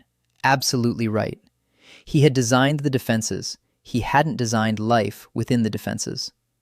Cordelia said, "My late husband was a bad man, but he owned an estate with 300 souls, and when he drank, and he drank often, I ran the estate. For 8 years. I know how much flour 400 people need a day. I know where to set up the infirmary. I know how to organize laundry so we don't waste water. I know how to bury people in winter when the ground is frozen. Let me take care of what you've forgotten." Daniel looked at her. Then he pulled a rolled-up blueprint of the castle from his belt. He unrolled it. He placed it on a stone and said, "Show me." Cordelia leaned over the blueprint. Her long fingers moved confidently along the lines. She pointed to the inner courtyard and said that a shelter was needed here for the villagers, a double one, with space for fires. She pointed to the basement of the north tower and said that would be the infirmary. Stone walls, cool in summer, warm in winter, far from the walls that will be under attack. She pointed to the east corridor and said that would be the food storage, dry, no windows. Rats won't get through if you pour the same mortar he used to line the cistern over the floor. Daniel listened and took notes. Every suggestion she made was practical, concrete, based on experience, not on theory, on life. They worked for 3 hours. By the end, Cordelia knew the castle's layout as well as Wren, and Daniel knew that his fortress was missing the most important thing: people inside. Cordelia stayed. She didn't ask for permission.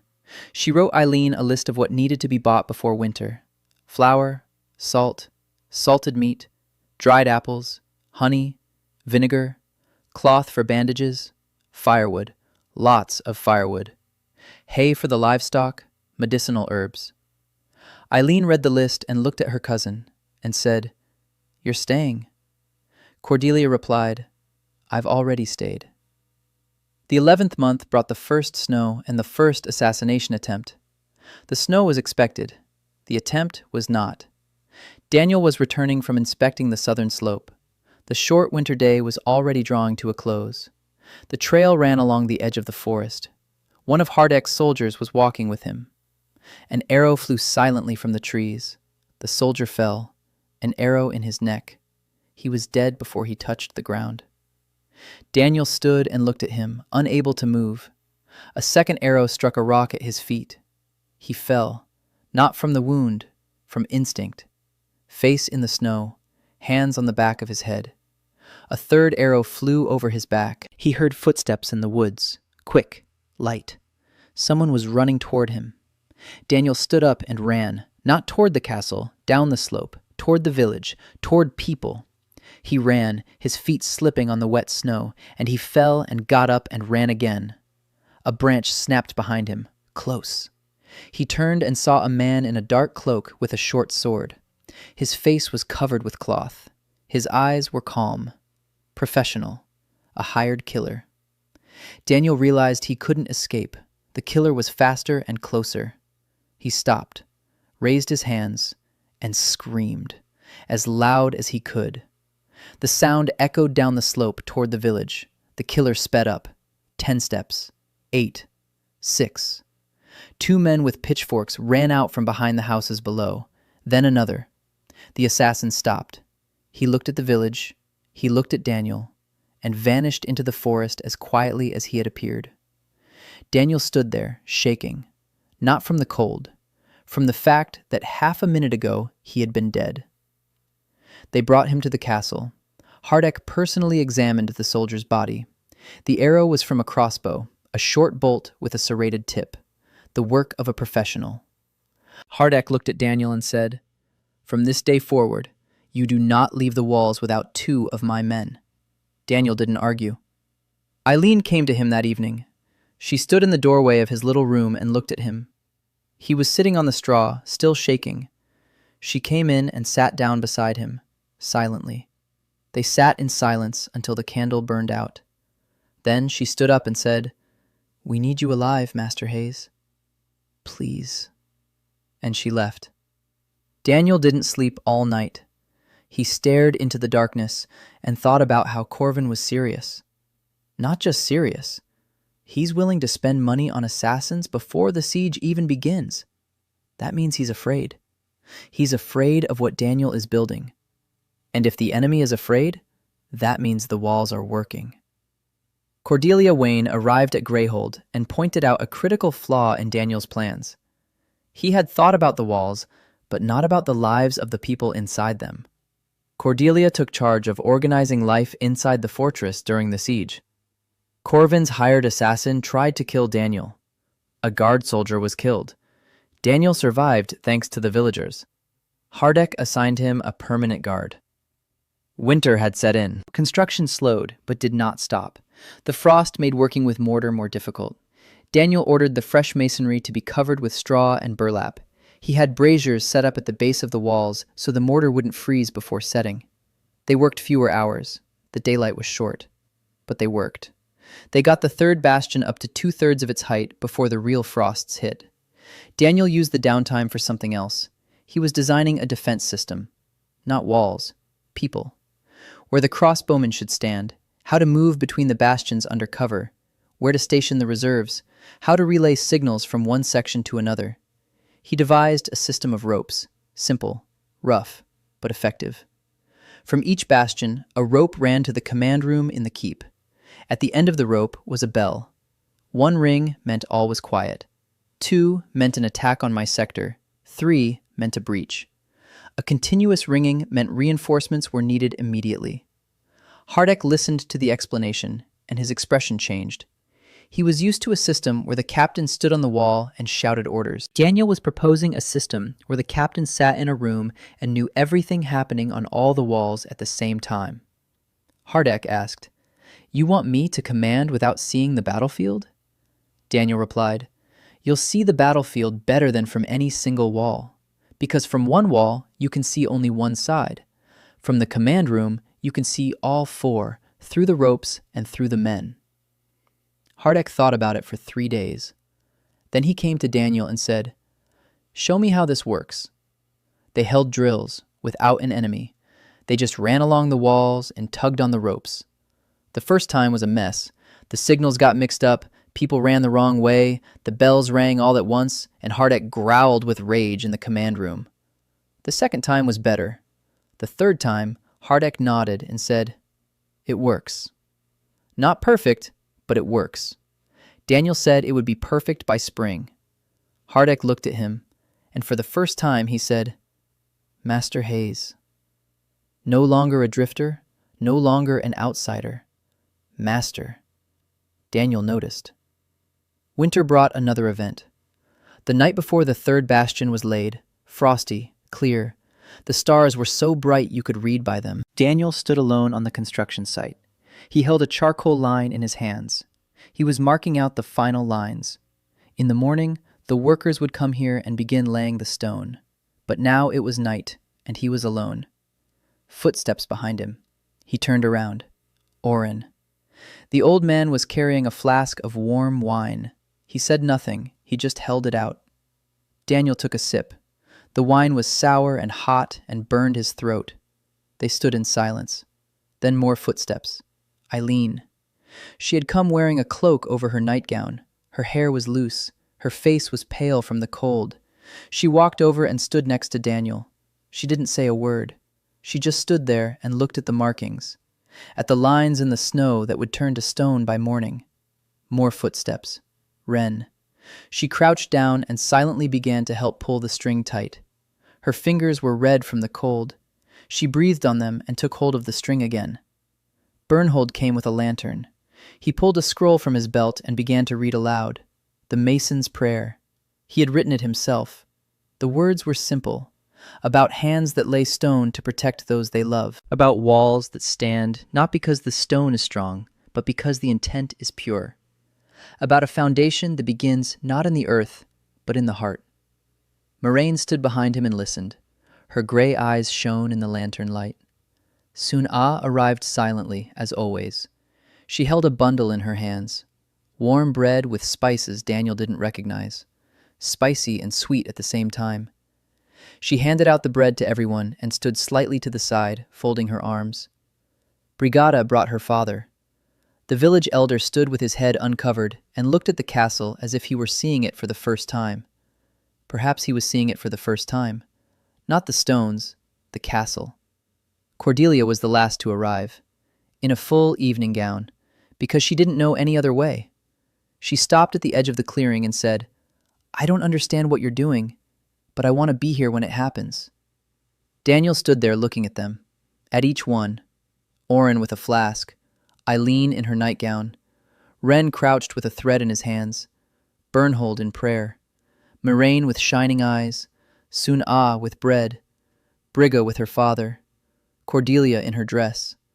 They had come, without planning it, not on orders. They came because they wanted to be here.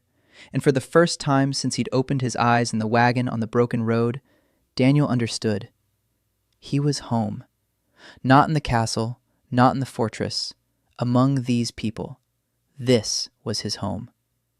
He bent down, picked up a stone, the first stone of the third bastion, placed it in the marked spot, pressed it into the mortar, leveled it, checked it with his hand, stood up. Dawn was breaking over the hills.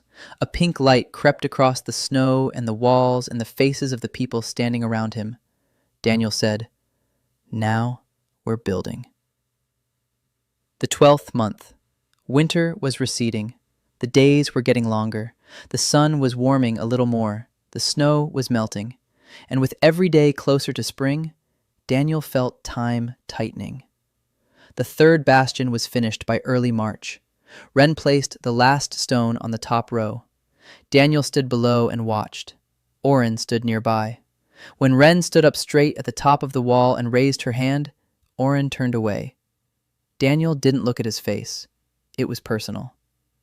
Now the castle had 3 bastions, east, south, west. The north side was protected by the river and a cliff. No bastion was needed there. The curtain walls between the bastions had been reinforced. The moat had been deepened and lined with wood. The counterscarp was earthen with a palisade. The gates were new, a drawbridge, a pit trap, 2 water cisterns. The storerooms were stocked according to Cordelia's list: firewood, flour, salt, salted meat, arrows, stones for hurling, bandages, honey, vinegar. The signal rope system was strung and tested. The command room in the keep was equipped. A table with a clay model of the fortress that Brigg had been sculpting for 2 weeks based on Daniel's blueprints. Every bastion, every curtain wall, every tower, everything in place. Hardek sat at that table every evening and learned to see the castle from above. Not from the wall, from above, like a bird or like a commander. Daniel stood on the eastern bastion, that very one, the first one, the one that began with a crack in the wall and black water. He looked east. Somewhere out there beyond the hills, Corvin was gathering an army. 3,000 infantry, 600 cavalry, siege engines, engineers. He was coming. Daniel knew it. Everyone knew it. Spring. Daniel looked down. In the courtyard, a cook was carrying a pot of porridge. 2 children were chasing a chicken. A soldier at the gate was yawning. Ren and Brigg were bent over a blueprint at the foot of the third bastion. Moraine was walking across the courtyard with a book under her arm. Ordinary life. Behind the new walls. Daniel placed his hand on the bastion stone. The stone was cold and rough and strong. He said quietly, "Hold on." The stone did not answer, but it wasn't supposed to. The stone simply stood there, as it was meant to. Daniel had developed a system of signal ropes to coordinate the defense and conducted drills with Hardek. The night before the third bastion was laid, all the key figures gathered together without prior arrangement. Daniel realized he had found a home. The third bastion was completed by spring. The castle was fully prepared for a siege. Corvin's army was approaching. Corvin's army appeared on the first day of April. Daniel was standing on the eastern bastion when Brigg ran up from below, gasping for breath. She said one word, "They're coming." He raised his head and looked east. First, dust. A yellow cloud over the road stretching for a mile. Then a glint. The sun on the tips of the spears. Then a sound. A dull, steady rumble of thousands of feet on trampled earth. Daniel counted. A column of infantry marched down the road in tight formation. Behind it, the supply train. Dozens of wagons, siege engines, disassembled and stacked on platforms. Cavalry on the flanks. Banners. A black field with a silver hill. The Corvin coat of arms. Daniel went down to the command room. Hardek was already there. He stood over a clay model of the fortress, and his face was calm. Not relaxed. Calm. Like the face of a man who had waited a long time and had finally waited it out. Eileen entered a minute later, Cordelia behind her. Orin, Miraine, Sun-Ah. Everyone was there. Daniel said, "The Margrave's army. My estimate is 3,000 infantry, 500 or 600 cavalry, a siege train. They'll set up camp by evening. Tomorrow they'll start digging in. The day after tomorrow they'll start building siege engines from what they brought. The first assault won't come for at least a week. Corvin isn't a fool. He'll take a look around first." Hardek nodded. He said the guards have been doubled. The gates are closed. The drawbridge is raised. The garrison is in position. The villagers are inside the walls, all 412 of them. Cordelia said the stores have been checked. Water for 3 months, food for 2.5 if we ration, firewood for the whole spring. The infirmary is ready. Miraine will assist the doctor. Daniel looked at the model of the fortress. 3 bastions, curtains, a moat, gates. Everything he'd been building for the past year. Now it had to work. Not in theory, not on a blueprint, in stone and blood. Corvin had set up camp half a mile to the east, just as Daniel had predicted, on high ground, with a good view. The tents were lined up in neat rows. Discipline, experience. This wasn't a rabble. This was the army of a man who had taken 3 fortresses and knew what he was doing. On the second day, Corvin sent a messenger. A horseman in a white cloak rode up to the moat and shouted the terms. "The Margrave proposes that Baroness Greyhold surrender the castle voluntarily. Her life and title will be spared. She may depart for any estate of her choosing. No harm would come to the people. She had 1 day to consider the offer." Eileen stood on the wall above the gate. Daniel stood beside her. She looked at him. He said nothing. It was her decision. She turned to the messenger and spoke loudly so that everyone on the walls and in the courtyard could hear. "Greyhold will not surrender." The envoy left. Eileen turned to Daniel. Her hands were trembling. He saw it. She saw that he saw it. She said quietly, "I hope you're right about the walls." He replied, "The walls will hold. Now it all depends on the people on them." Eileen straightened her back and went downstairs. To the people. To those 412 human lives that depended on the stone and on her word. The third day. Corvin began building. Daniel watched from the bastion through the spyglass that Sun-Ah had procured through her trade connections. A trebuchet. A large one. The counterweight looked to be about 2 tons. Firing range? 150, maybe 200 paces. With stones of that weight, it could strike the upper rows of the masonry. But it wouldn't break through. Daniel's walls were sloped inward by 7 degrees. The stone would strike at an angle and ricochet upward. The energy would dissipate into the sky, not into the wall. Corvin doesn't know this. He thinks he's looking at ordinary walls. A second trebuchet, a third, a battering ram under a canopy, siege ladders, pavis shields to cover the archers. Serious preparation. Thorough. Day 5. Corvin began the bombardment. The first stone from the trebuchet flew over the eastern bastion and fell into the courtyard. It hit no one. The second stone struck the curtain wall between the first and second bastions. The impact was strong. Daniel felt the vibration through the soles of his boots. The stone bounced off. A dent a finger's depth remained in the wall. Daniel held his breath. The third stone. The fourth. The fifth. The bombardment continued all day. By evening, the eastern curtain wall had taken about 40 hits. Pits. Chips. Not a single serious crack. Not a single breach. The wall stood. Orin walked along the curtain wall after sunset and touched every impact mark. Then he returned to Daniel and said, "It's holding." Daniel nodded. He knew it would hold, but knowing and seeing are two different things. On the 7th day, Corvin attempted an assault. The first, a reconnaissance in force. 500 men with ladders on the eastern curtain wall. Daniel was in the command room. A model stood before him. The ropes were taut. The bells were silent. Then the eastern bell rang. 2 pulls. Attack. Hardek stood nearby. He listened to the bells and gave orders through messengers. Reserves to the eastern curtain wall. Archers to the flanks of both bastions. Heat the oil. Stones to the top. Daniel listened and watched the model.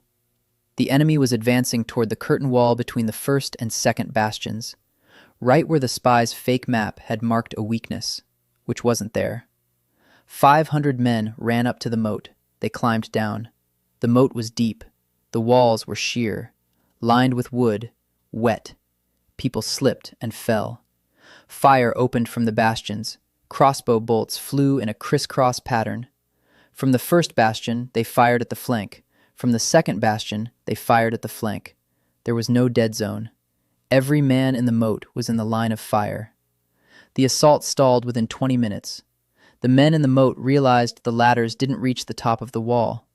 The moat was deeper than they'd expected. The wall was higher, and bolts were flying from all sides. They ran back, leaving bodies in the moat. Daniel didn't count. He didn't want to count. He sat in the command room, staring at the model, his hands wet with sweat.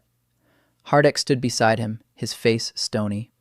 Then the captain said, 20 minutes. They held out for 20 minutes. On a normal wall, it would have taken them an hour. Daniel replied quietly, "This is only the beginning." Corvin's army approached Greyhold. Eileen refused to surrender the castle. The trebuchet fire caused no serious damage to the walls thanks to the sloped masonry.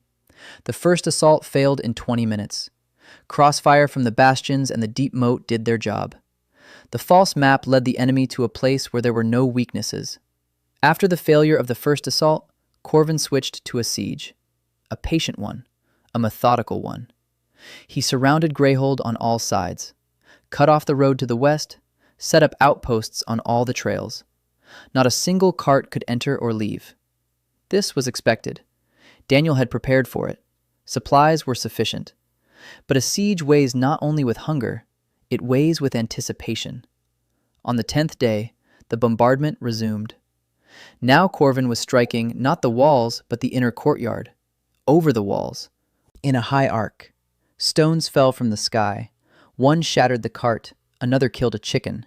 A third fell 10 paces from the well. People began to fear going out into the courtyard during the day. Cordelia solved the problem in 2 days. She set up shelters made of thick oak planks along all the main routes in the courtyard, from the keep to the kitchen, from the kitchen to the well, from the day to the infirmary. Not perfect protection, but enough to keep a stone from the trebuchet from killing them on the move. People could move around again.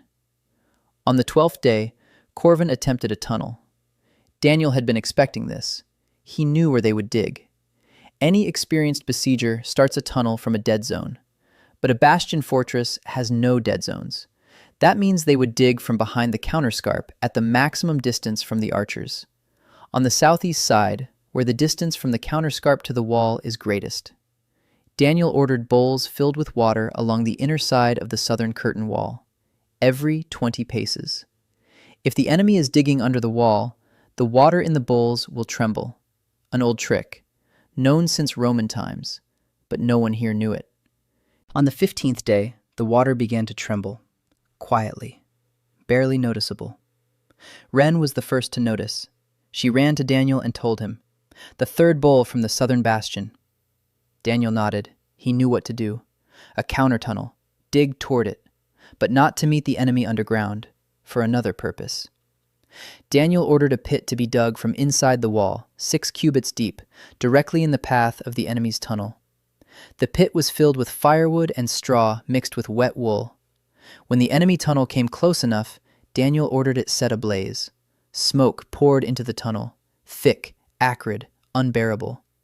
The wool burns slowly and stinks so badly it's impossible to breathe. The men in the tunnel ran out, coughing and gasping for air. The tunnel had collapsed. Hardek watched from the wall and shook his head. He asked, "Where did you learn that?" Daniel replied, "From books." Hardek snorted and said, "You'll have to learn to read." The 16th day, the 17th. The shelling continued. Rocks flew. The walls held. People were getting used to it.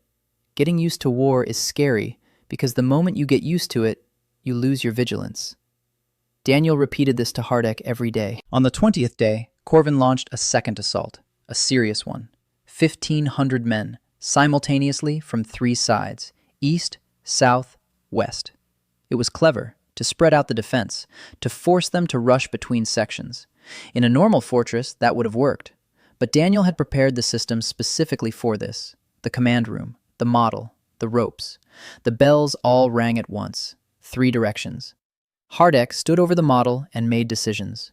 The main assault from the east. That's where most of the men are. That's where the battering ram is. So the east is the target. The south and west are diversions. Hardek gave the order. Main reserves to the east. Minimal defenses to the south and west. The archers on the bastions were firing crossfire. That was enough. Daniel stood nearby and said nothing. He didn't interfere. This was Hardek's moment. The captain was in command. And he commanded well. The men moved quickly.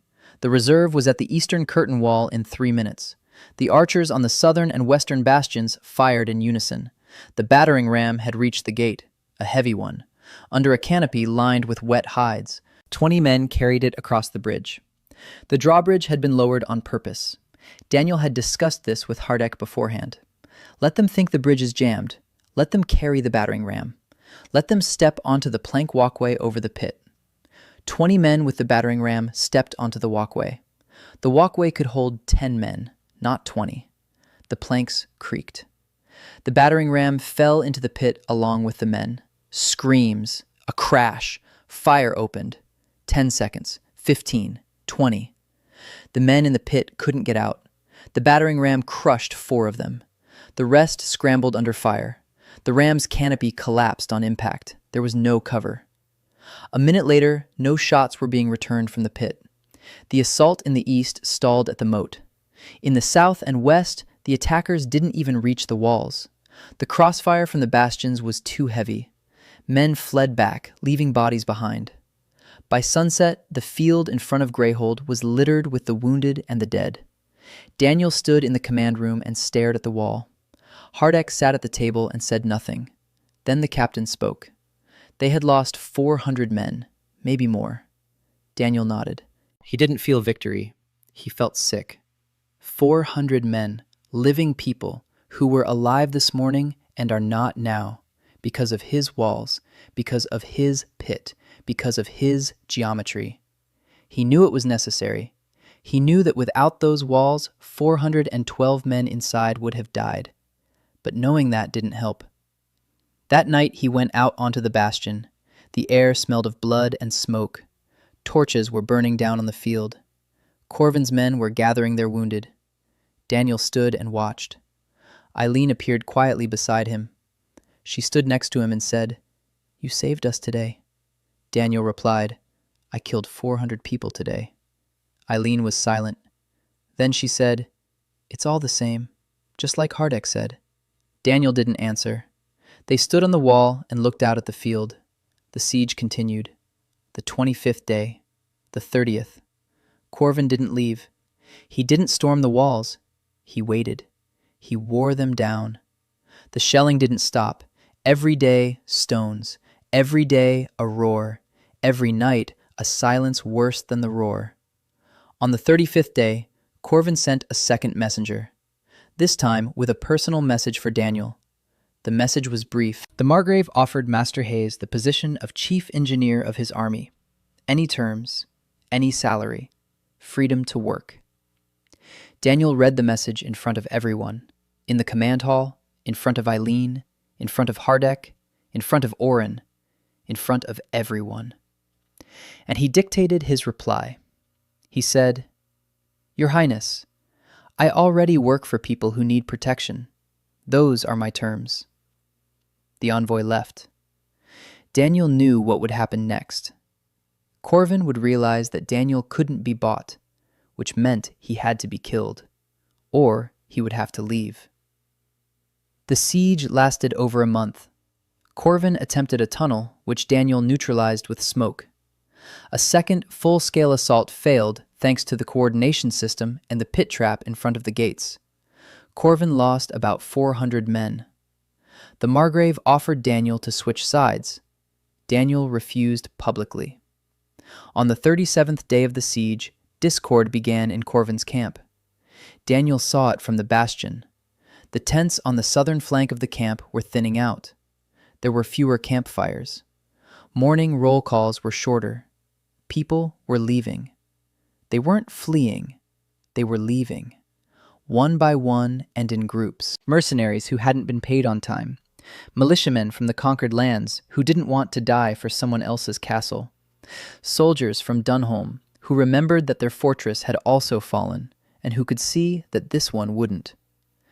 Daniel told Hardek, "Another week, maybe 2. He's counting the casualties and counting the time. He's running out of both."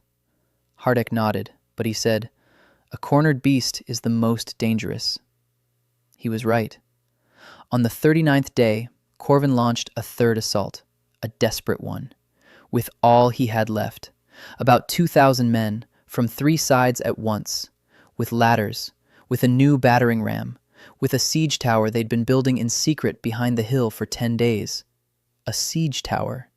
Daniel hadn't expected it. That was his oversight. He'd grown too accustomed to Corvin acting predictably. The tower was wooden, covered in wet hides, almost as tall as the wall. They were rolling it toward the south curtain wall on huge wooden wheels. There were people inside.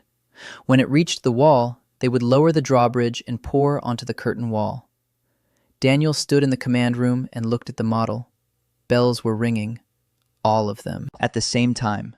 Hardek was in command. But Daniel saw what Hardek did not.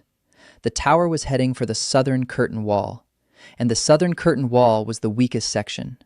Not because of the masonry, because of the people.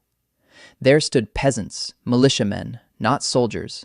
If the tower reached them and the drawbridge was raised, the militiamen would flee. Daniel said, "Transfer 20 soldiers from the north wall to the south, now!" Hardek turned. "The north wall is protected by the river. There's no attack from there. 20 soldiers in the south could decide everything." Hardek nodded and sent a messenger. Then Daniel said one more thing. Oil. Burning oil. On the tower. The only way to stop a siege tower is to burn it. Wet hides protect against arrows, but not against boiling oil seeping into the cracks. Oren had prepared 2 cauldrons in advance. They stood on the southern bastion. Daniel prayed to the god he didn't know that there would be enough. The tower was 50 paces away. 30. 20. The wheels creaked. The ground shook. Ren stood on the southern bastion and commanded the archers. Her voice was steady. The crossbowmen fired at the men rolling the tower. Men fell, but others caught the tower. Too many. 10 paces.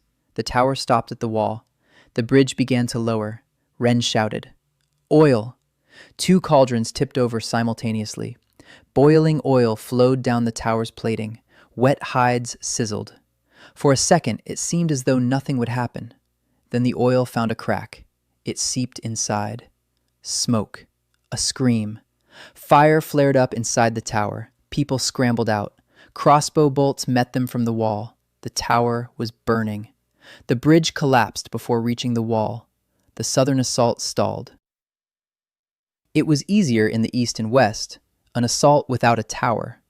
Ladders and a moat. Crossfire from the bastions. 40 minutes later, the attackers retreated. On the 41st day of the siege, Corvin retreated.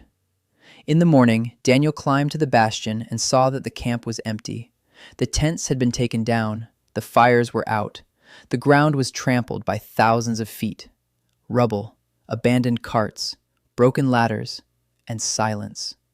Silence after 41 days of thunder. Hardek went out on reconnaissance. He returned 3 hours later. He said, "They're gone, to the east, toward Dunholm, defeated." Daniel stood on the wall and couldn't move. Oren appeared beside him. The old man placed a hand on his shoulder, a heavy, calloused mason's hand, and he said nothing. Down in the courtyard, someone began to cry. Then someone laughed. Then everyone cried and laughed at once. The gates opened. People went outside for the first time in 41 days. Children ran across the field. Women stood and looked at the sky. Soldiers sat on the ground and didn't move. Eileen came out of the keep. She walked across the courtyard and people parted. She climbed up onto the wall to Daniel. She stood beside him. She looked at the empty field and said, "Now I'm not afraid." Daniel took off his cloak and silently draped it over her shoulders. The wind was blowing from the east, a warm spring breeze. It smelled of earth and smoke and something else. Freedom. In the evening, Hardek came to the command room. Daniel was alone. He was laying out papers on the table. Hardek stopped at the door. Then he entered. He stood in front of Daniel and slowly dropped to one knee. Daniel looked at him. Hardek said, "I was a fool."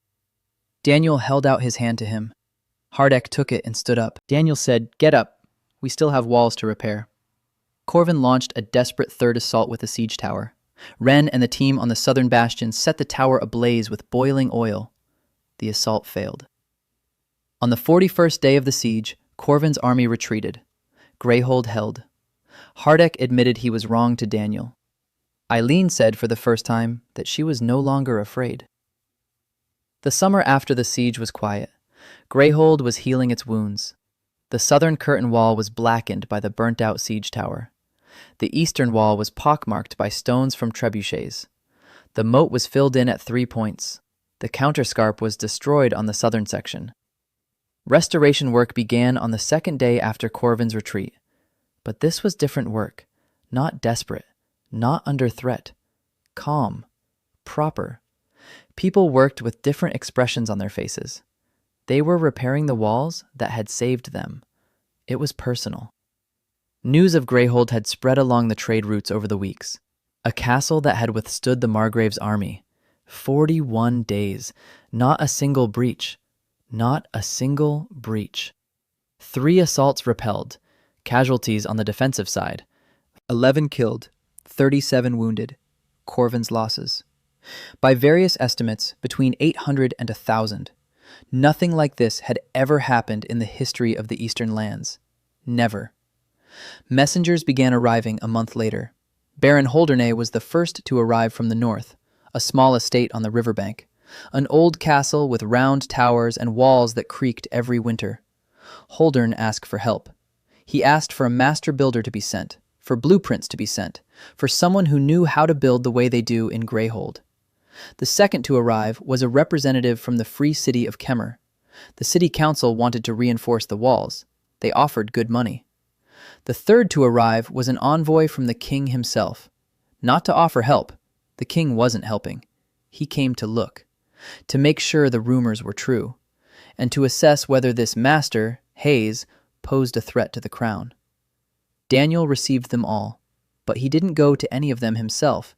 He couldn't leave Greyhold, not now. Instead, he began doing what he'd been thinking about since day one, teaching. He gathered 4 people, Ren, Brigg, Oren's young apprentice named Tobin, and the blacksmith's son from the village, a boy named Mark who could calculate in his head faster than anyone in the castle. 4 students. Daniel started with the basics. An hour in the workshop every morning before work. Properties of materials, load calculations, bastion geometry, principles of flanking fire, drainage, foundations, mortar. Ren already knew half of it. She helped explain things to the others. Briga drew diagrams as the lecture progressed. Tobin asked practical questions. Mark did the calculations. Moraine sat in the corner and wrote everything down. The treatise grew. Bernhold edited. Murray organized. Daniel dictated and proofread. By the end of the summer, they had 200 pages. A full-fledged textbook on fortification. The first of its kind in the world. Daniel sent Tobin to Baronholder, with the blueprints, with the instructions, with a supply of pozzolana mortar for a sample. Tobin left, pale with the weight of responsibility and proud to the tips of his ears. A month later, a letter arrived. Tobin had started work. Slowly, with mistakes, but he had started. Ren went to Kemmer, a free city, stone walls, a wealthy council, serious money. She left in silence. Daniel stood at the gate. She stopped her horse and turned around, looked at him, and said, "I'll be back." Daniel nodded. He knew. Oren stood nearby and watched his daughter ride away. He was breathing heavily. Daniel placed a hand on his shoulder, just as Oren had once placed a hand on his. Meanwhile, autumn brought troubling news. Corvin hadn't been sitting idly by. He'd lost his army at the walls of Greyhold, but he hadn't lost his head. Through the royal court, he began a plot. Master Hayes is an outsider, of unknown origin. His knowledge is unnatural. His methods are suspicious. Perhaps he is a sorcerer. Perhaps a heretic. An investigation is needed. The Inquisition. Bernhold was the first to learn of it, through his monastic connections. He came to Daniel at night. His face was grave. He said, "Corgan cannot kill you with a sword. He will try to kill you with words. A charge of heresy is a death sentence. No ally will help, no baron, no city. If the Inquisition arrives, they will find blueprints that no man in this world can explain. They will find a mortar that should not exist. They will find walls that no ordinary master could have built." Daniel listened and felt a chill run down his spine. He feared swords, but swords can be stopped by a wall. Words cannot be stopped, Bernhold said. There is one way. The church will not touch one whom the church protects. If the treatise is published not in Daniel's name, but in the monastery's name, if the knowledge is presented not as sorcery, but as the result of studying God's creation, if I write a preface in which I explain that geometry is the language of God and Master Hayes is merely reading it, then the charge of heresy will crumble. Because you cannot call a heretic a man whom the monastery has blessed. Daniel looked at Bernhold, a short, stout priest with intelligent eyes, who had come to investigate heresy but stayed to record knowledge, who preached every Sunday that labor is prayer, who quietly, without fanfare or grandstanding, built a shield of words. Daniel said, "Thank you." Bernhold replied, "Don't thank me. Write faster. We have little time." Moraine worked day and night. She rewrote the treatise. She refined the wording.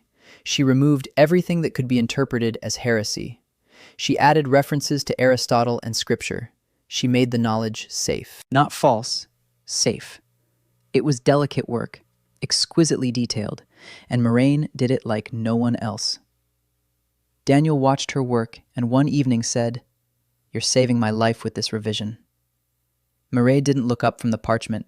She replied, "I am not saving your life. I am saving knowledge. You will die someday. Knowledge must not." Daniel smiled and said nothing. In late autumn, he made a decision that had been brewing for a long time. An expedition to the north, to the hexagonal fort in the mountains, to the records of the man who was here before him. After the siege, Greyhold became famous. Daniel began teaching students and sent Ren and Tobin to fortify neighboring territories. Corvin began scheming at court, trying to accuse Daniel of heresy. Bernhold and Moraine worked on the treatise, turning it into a document protected by the authority of the church. Daniel decided to set north to his predecessor's fort. The expedition set out in the first week of winter. Daniel, Cordelia, 2 of Hardek's soldiers, and a mule with supplies. Cordelia volunteered herself. She said that Daniel needed a companion who wouldn't ask stupid questions and who knew when to keep quiet. Daniel didn't argue. He had learned not to argue with Cordelia. The road north led through mountain passes. 3 days in the saddle. Cold, snow, short days and long nights by the campfire.